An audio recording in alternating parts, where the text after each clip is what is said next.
Hello guys, welcome back to another video. In the previous video I showed you these two figures, Hulk Hogan or the British Bulldog, and the vote turned out to be, quite nicely, the British Bulldog, which works out quite nicely because he's getting inducted into the WWE Hall of Fame this year. These are the paints you're going to need: McCragger Blue, Evil Sun Scarlet Red, Mornfang Brown, and of course we're going to add in a little bit of Abdon Black to darken up that brown. So let's get on with the restoration. Firstly, we're going to sort out the hair. As you can see, poor old Davy boy's got a couple of bald spots. I've already pre-mixed up the brown that we're going to need, and we're just going to add it straight to the figure. Now obviously I've sped up the footage, so don't expect me to be painting as fast as this and so neatly either. So we're going to sort out the hair, all those spots and areas which have got little bits missing. I'm going to cover up nicely. Luckily his face is in good condition, so we haven't got to tackle anything like eyebrows or eyes or anything.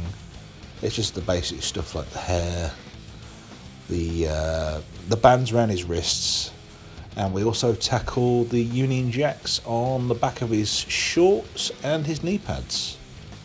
So here we are, just finishing off the brown on his hair. It's looking very good. I'm going to give it a couple more few passes because I'm not quite happy with how it looked. You could almost see those areas coming through.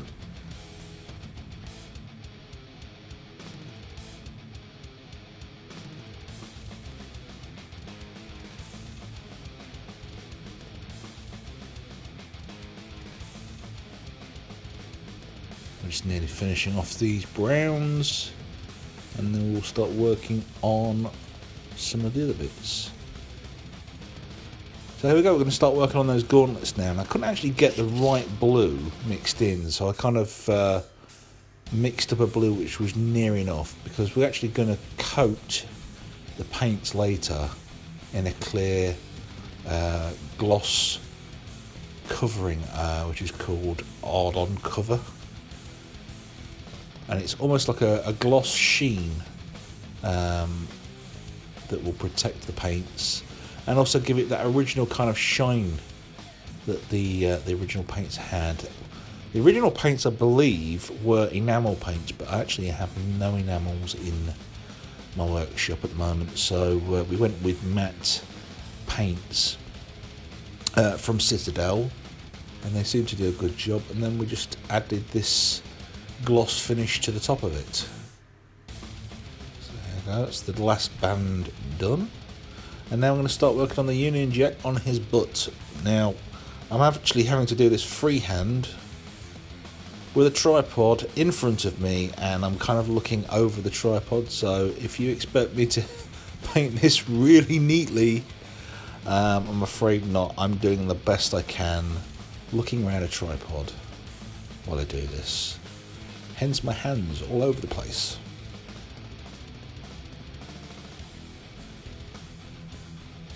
And to be honest, I don't do a bad job.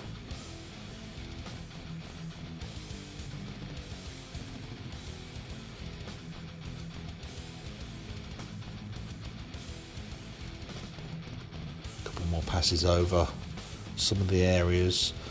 Some don't look as neat as they should do, but to be honest, the way I'm doing this, I'm astonished I didn't just get red paint everywhere all over the figure.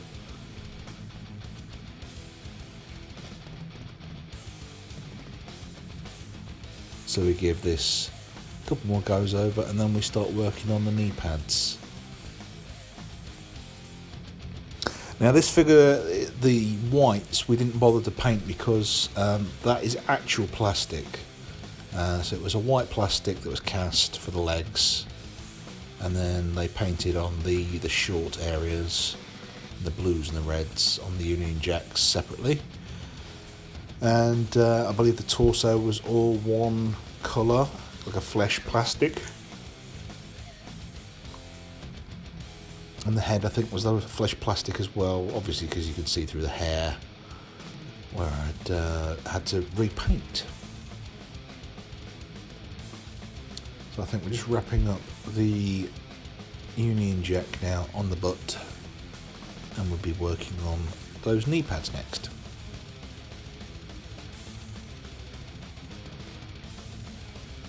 And here we go, tackling the knee pads. This one was a little more tricky because the lines are even smaller, so I tried to get this as close as I could without making too much of a mess. When we actually go over later on, you'll see a difference in the knee pads on the blue areas of the knee pads. I tidied them up off camera, as well as the reds as well.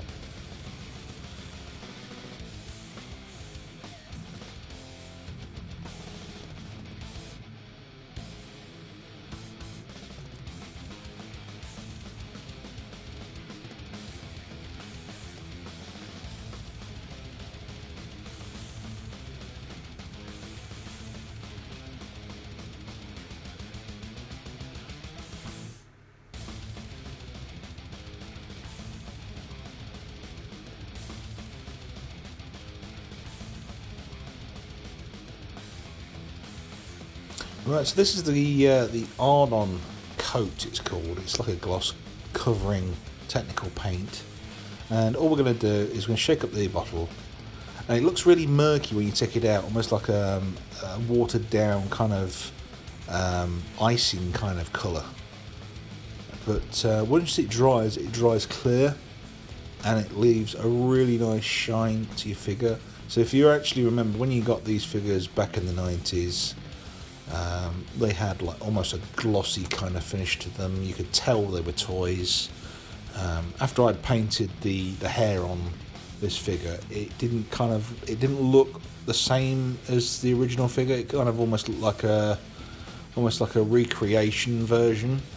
So obviously, if you were doing these not to sell on, but if you were doing these to kind of like preserve your figures, you'd be able to tell the difference without the gloss coat on them. So once I've added the gloss coat, it kind of brings it back to this almost original look. I'm just going over those. So the hair we do, and then we go over and do the other parts as well. I think I dry the brush off slightly because I'm not happy with the overall coverage on the hair. We just give it a couple more passes over. Getting nice coverage.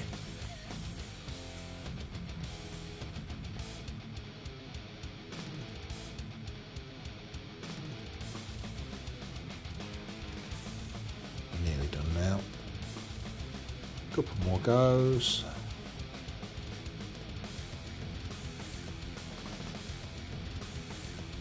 And we're moving on to the gauntlets now. Same technique again.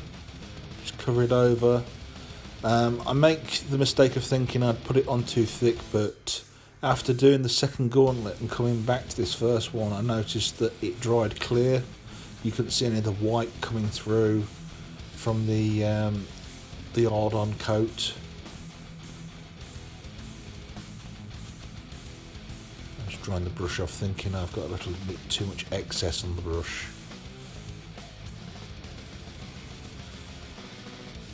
I don't bother to do the Union Jack on the back of the pants because, to be honest, I think it would be a bit of a pain to put the clear coat on this. So I just tackle the ones on the gauntlets and on the knee pads.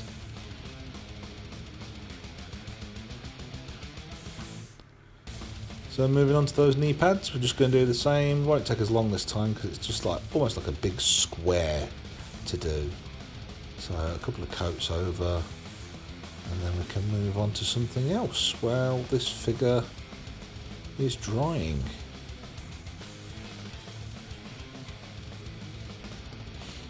And I think that's already looking a lot better.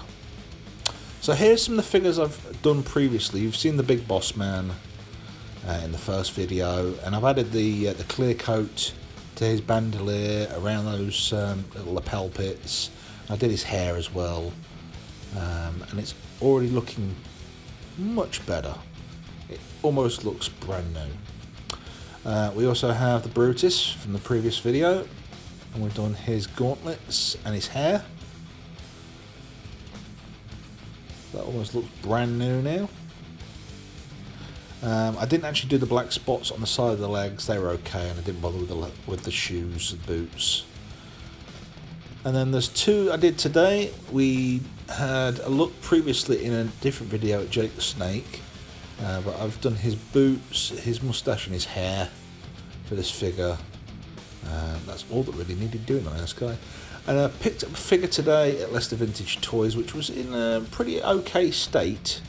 I had to miss doing the metallic silvers, and I've coated it in a mixture of like a grey and a gold together to kind of get that shiny silvery look. I redid his hands and his boots as well, and painted his shirt. So there we go.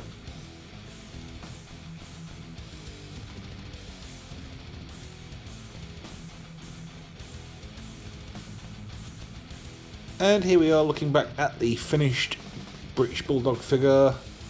What do you think, guys? Do you think that's any better than the state he was in at the beginning of the video?